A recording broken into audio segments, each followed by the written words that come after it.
जय श्री कृष्णा, राधे राधे। मैं आपका अपना गौरव दिवसी। आज मैं भुवर अखाड़े पे आया हुआ हूँ।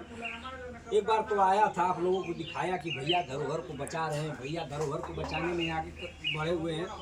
आज बाबा से मेरी कई दिनों से इच्छा थी मिलने की, कि बाबा से मिला जाए, कुछ बात किया जाए।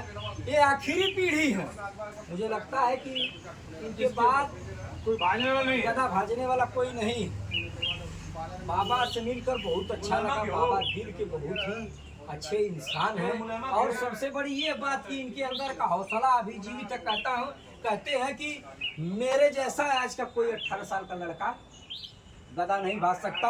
और 80 साल की उम्र में जिस प्रकार से, जिस तेजी से, जिस रफ्तार से गदा भाजते हैं, उनका कोई जोड़। एक कलाकारी के आदमी नहीं कोई मिलता है पहलवान के सामने।